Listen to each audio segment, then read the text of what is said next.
Students, welcome back to my channel. कैसे हो आप सब? उम्मीद करते हैं बेटा सभी अच्छे होंगे और अपना ख्याल भी रख रहे होंगे। तो बेटा आज हम करने जा रहे हैं अपनी वर्कशीट नंबर 49। ठीक है, विज्ञान सब्जेक्ट की है बेटा, 10th क्लास के बच्चों के लिए 29 तारीख की है, जिसमें आज हमारा न्यू चैप्टर स्टार्ट हुआ है, अनुवांशिकता एवं जैव विकास। ओके, तो चलिए स्टार्ट करते हैं बेटा। इस चैप्टर को हम पहले पढ़ेंगे अनुवांशिकता होती क्या है।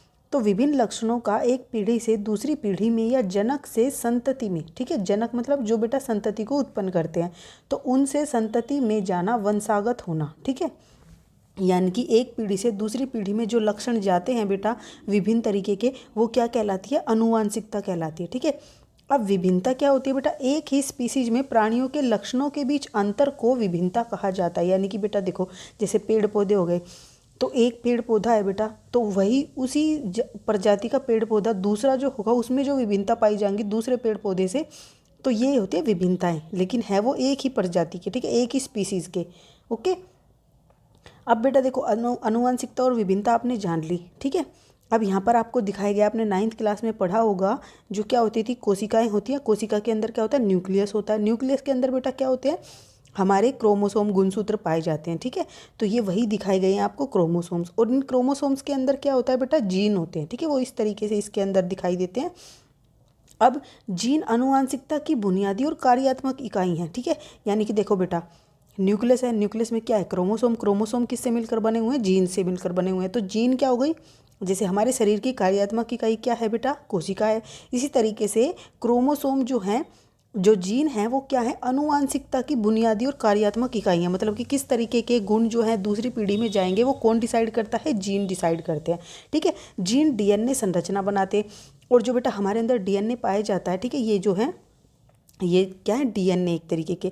ठीक है, तो डीएनए जो है, इनकी संरचना कौन बनाता है? जीन से बनती है मिलकर। ठीक है, मनुष्य की प्रत्येक जीन की 2 प्रतियां होती हैं। ठीक है, और बेटा क्या बोला गया है? जो मनुष्य है उनके अंदर जीन की 2 प्रतियां होती है, मतलब कि इस तरीके से 2 प्रतियां आपस में ऐसे मिलके वो बनाती हैं। ठीक है, डीएनए। तो जिन्हें एलील के रूप में जाना जाता है, इनको क्या बोला जाता है? एलील बोला जाता है, प्रत्येक माता पिता से। तो बेटा क्या होती है?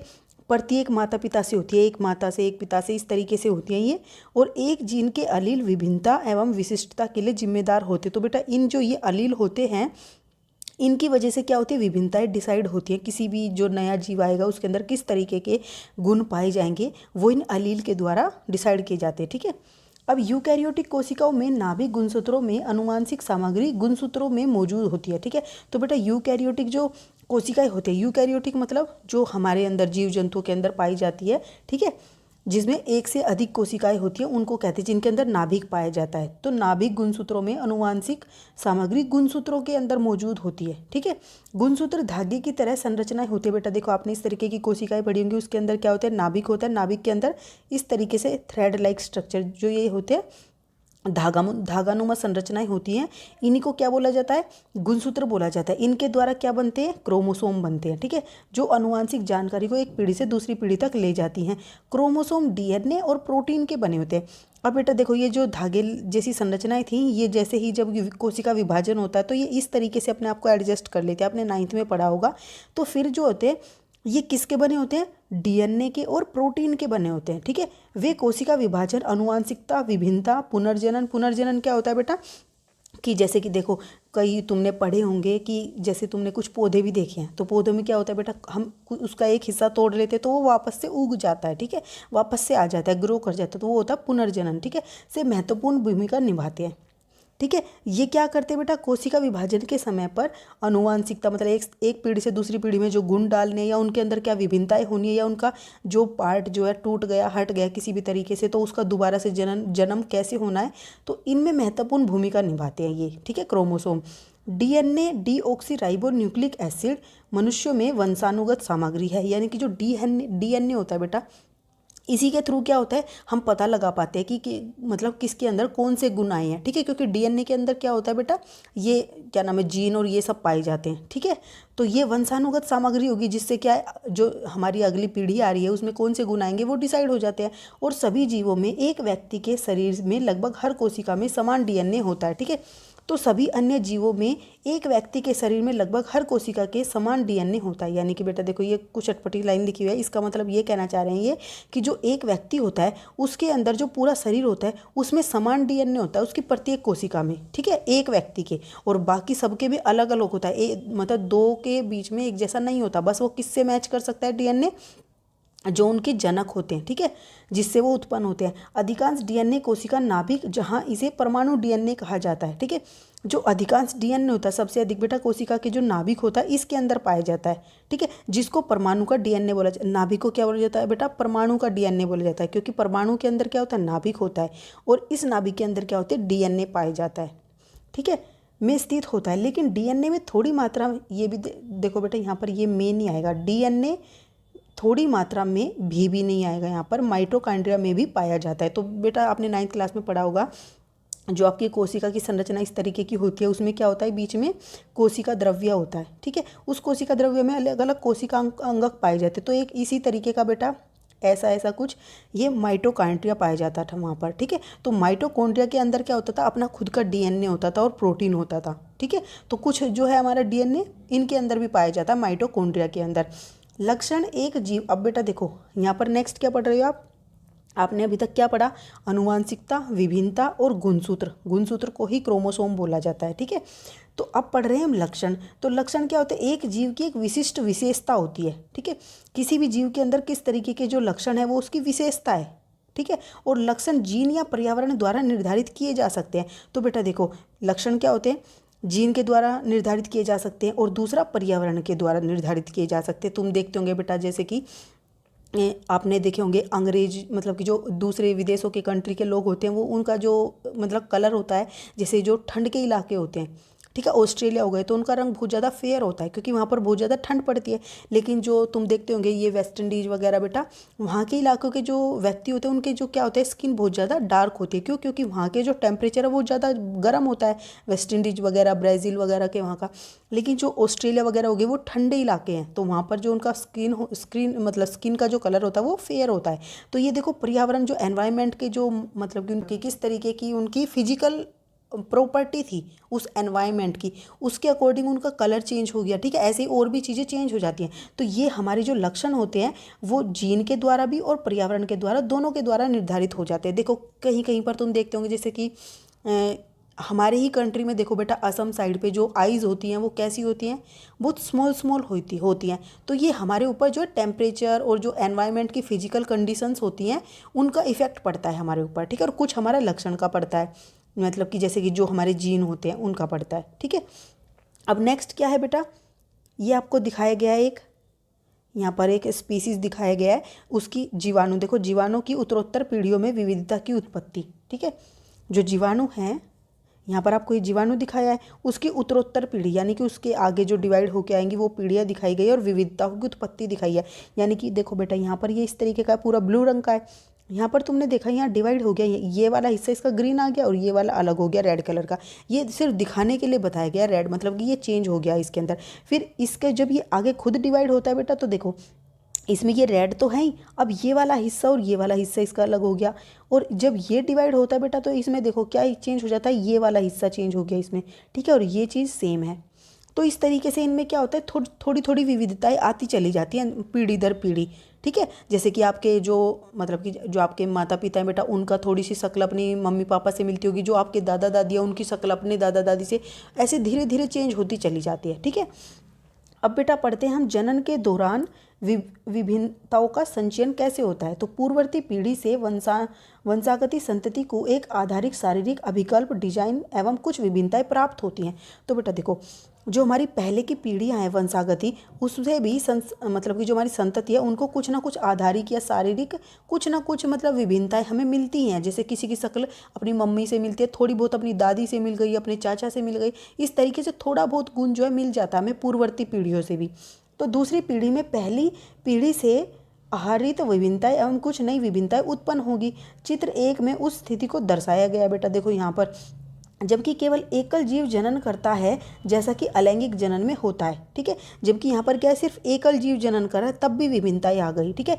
यदि एक जीवाणु विभाजित होता है तो परिणामतः 2 जीवाणु उत्पन्न होते हैं। तो देखो बेटा 1 से 2 उत्पन्न हुए जो पूर्णतः विभाजित होकर 4 में बदल जाते हैं। देखो फिर ये दोबारा विभाजित होकर 4 उत्पन्न करते हैं, ठीक है, जिसमें आपस में बहुत अधिक समानताएं होंगी। तो इनमें देखो बहुत सारी समानताएं, बहुत ही कम विभिन्नताएं हैं, ठीक है। छोटे छोटे हिस्से जो हैं वो अलग हो गए, ये हिस्सा हो गया, उनमें आपस में बहुत कम अंतर होगा जो डीएनए प्रतिकृति के समय न्यून त्रुटियों के कारण उत्पन्न हुई होंगी। तो बेटा जो ये विभिन्नताएं इनके अंदर आई हैं वो कब आई हैं? जो ये डीएनए हमारा दिखाया गया बेटा, तो ये डीएनए जब टूटता है कोशिका विभाजन के समय पर, तो क्या होता है, जब ये देखो, जैसे हम मान लो एक पौधा है, पुदीने का पौधा है, उसमें से हम ऊपर की ये पत्तियां तोड़ रहे थे, जब दोबारा से आती है बेटा तो उनमें कुछ ना कुछ विभिन्नताएं होती है, उनका थोड़ा कलर में होता है या किसी चीज़ में, तो वो जो आती है उनके बनने के निर्माण के समय पर आती हैं, ठीक है, क्योंकि वो खुद से बन रहे हैं।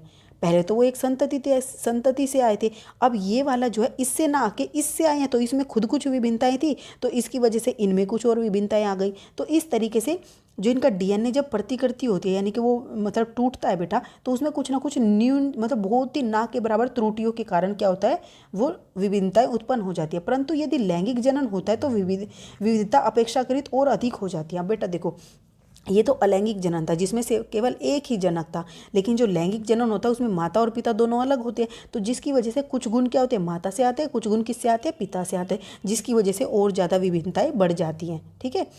अब बेटा देखो नेक्स्ट क्या दिया है, क्या किसी स्पीसीज में इन सभी विभिन्नताओं के साथ अपने अस्तित्व में रहने की संभावना एक समान होती है? तो बेटा नहीं। देखो अब तुम अपने बहन भाई में भी देखोगे, किसी को ठंड सहन नहीं होती, किसी को गर्मी सहन नहीं होती, ठीक है, किसी को मतलब कि कुछ चीज़ पसंद आती है खाने में, किसी को कुछ आती है, तो ये विभिन्नता ही होगी, लेकिन है तो एक ही संतति के, एक ही माता पिता हैं सबके, लेकिन फिर भी विभिन्नता ही आ गई। तो एक किसी भी स्पीसीज में इन सभी विभिन्नताओं के साथ अपने अस्तित्व में रहने की संभावनाएं भी एक समान नहीं होती। क्यों? निश्चित रूप से नहीं होती। विविधता के आधार पर विभिन्न जीवों को विभिन्न प्रकार के लाभ हो सकते हैं। जैसे कि बेटा देखो, उष्णता को सहन करने की क्षमता वाले जीवाणु को अधिक गर्मी से बचने की संभावना अधिक होती है। तो बेटा देखो, जैसे अब तुम 2 बहन भाई हो, तो कोई एक सर्दी सहन नहीं होती किसी से, तो वो सर्दी वाले इलाकों में नहीं जाएगा, बचेगा वहाँ जाने से। और जो गर्मी में रहने वाला है, गर्मी में नहीं रह सकता, वो गर्मी में इलाकों में जाने से बचेगा, ठीक है। तो इस तरीके की विभिन्नताएं आ जाती हैं जो कि उनके रहने के मतलब ये सब चीज़ों को निश्चित कर देती है कि वो कहाँ पर रह सकता है, किस कंडीशन में वो जीवित रह सकता है। ओके, अब बेटा यहाँ पर देखो, ये हम सब किससे पता लगा पाए? हम अपने डीएनए से, आनुवांशिकता से, विभिन्नताओं से, लक्षणों से, गुणसूत्रों से, इनसे हमारी डिसाइड हुआ है कंडीशंस कि हम कहाँ पर रह सकते हैं, क्या हम करते हैं, किससे हमारी जो गुण है मिलते हैं, ठीक है। अब कुछ अभ्यास करते हैं बेटा। निम्नलिखित की परिभाषा लिखे। सबसे पहले आनुवांशिकता, फिर विभिन्नता और क्रोमोसोम, लक्षण और जीन। तो बेटा देखो, आनुवांशिकता और विभिन्नता तो हमने सबसे ऊपर की थी, ठीक है, ये है आनुवांशिकता। यह है बेटा आनुवांशिकता, विभिन्न लक्षणों को एक पीढ़ी से दूसरी पीढ़ी में या जनक संतति से संतति वंशागत होना, यह आनुवांशिकता कहलाती है। विभिन्नता बेटा एक ही स्पीसीज यानी कि एक ही प्रजाति के, जैसे कि मानव के हो गए बेटा, पेड़ जो एक ही प्रकार के पेड़ की बात हो रही हो, तो इस तरीके से एक ही स्पीसीज में प्राणियों के लक्षणों के बीच अंतर आना, ठीक है, जैसे बहन भाई के अंदर कुछ अंतर आ जाना, एक ही उसके हो गए बेटा स्पीसीज के, ठीक है, तो ये कहलाता है विभिन्नता। अब नेक्स्ट बेटा क्या बोला गया था? आनुवांशिकता, विभिन्नता और हमसे बोला गया था नेक्स्ट क्रोमोसोम, ठीक है, और लक्षण। तो बेटा देखो, लक्षण तो ये रहा, एक जीव की एक विशिष्ट विशेषता होती है, तो लक्षण तो आप इतना लिख दोगे यहाँ से यहाँ तक। और बेटा आप देखो, जो क्रोमोसोम है वो क्या है? क्रोमोसोम आपका जो गुणसूत्र होते हैं उनको ही क्रोमोसोम बोला जाता है। तो क्रोमोसोम धागे की तरह संरचनाएं होती हैं जो आनुवांशिक जानकारी को एक पीढ़ी से दूसरी पीढ़ी तक ले जाती हैं, ठीक है, और ये क्रोमोसोम डीएनए और प्रोटीन के बने होते हैं। तो यहाँ से लेकर यहाँ तक लिख दोगे आप इसमें। अब जीन जो दूसरा था बेटा, जीन आनुवांशिकता की बुनियादी और कार्यात्मक इकाई है, यहाँ से लेकर यहाँ तक आप लिख दोगे, ठीक है। अब नेक्स्ट क्या है बेटा? ये सारी इंपॉर्टेंट है, आपको इनका पता होना चाहिए कौन सी चीज़ क्या है। अब नेक्स्ट बोला, यदि एक लक्षण ए अलैंगिक जनन वाली प्रजनन वाली समष्टि के 10% सदस्यों में पाया गया, तो बेटा देखो, कोई एक तरीके के मतलब कि प्रजाति है जो कि अलैंगिक जनन करते हैं, जैसे ये जीवाणु दिए गए थे, तो उनमें क्या है, जो लक्षण ए है वो सिर्फ 10% में पाया गया, और जबकि जो लक्षण बी है वो क्या किस में पाया गया? 60% पाया गया जीवों में, 60% जीवों में पाया गया। तो ये बताना कि कौन सा लक्षण पहले उत्पन्न हुआ होगा। तो बेटा देखो, जो सबसे ज़्यादा सभी के अंदर पाया गया है तो वो सबसे पहले उत्पन्न हुआ होगा, जिसकी वजह से वो ज़्यादा के अंदर जा पाया। और जो मान लो बेटा देखो, अब कोई जीव है, इसके अंदर कोई एक गुण है तो वो इसमें डिवाइड हुआ। अब सेम गुण बेटा इनमें भी जाएगा और इनमें भी जाएगा। अब ये जो है इनके अंदर ये गुण आया तो ये आगे भी जाएगा, तो ऐसे बढ़ता गया तो इसकी प्रतिशत ज़्यादा हो गई। लेकिन जो नया गुण इसमें उत्पन्न हुआ था वो कुछ में ही जा पाएगा, ऐसे ही जो इसके अंदर उत्पन्न हुआ होगा वो और भी कम में जा पाएगा। तो जो सबसे ज़्यादा के अंदर जा पाया वो क्या होगा, बहुत पहले उत्पन्न हुआ है वो। ठीक है, तो इसमें क्या लिखोगे बेटा आप कि कौन, यहाँ पे बोला है कौन सा लक्षण पहले उत्पन्न हुआ होगा, तो आप लिखोगे लक्षण बी जो है सबसे पहले उत्पन्न हुआ होगा, ये आप लिखोगे। ये थी बेटा आपकी आज की वर्कशीट। उम्मीद करती हूँ आपको अच्छे से समझ आ गई होगी। फिर भी कोई डाउट हो तो आप कमेंट बॉक्स में पूछ लेना। इस वीडियो में इतने ही, अपना नेक्स्ट टॉपिक हम अपनी नेक्स्ट वीडियो में करेंगे। तब तक के लिए ऐसे ही हंसते रहिए, मुस्कुराते रहिए, पढ़ते रहिए और आगे बढ़ते रहिए। Thank you.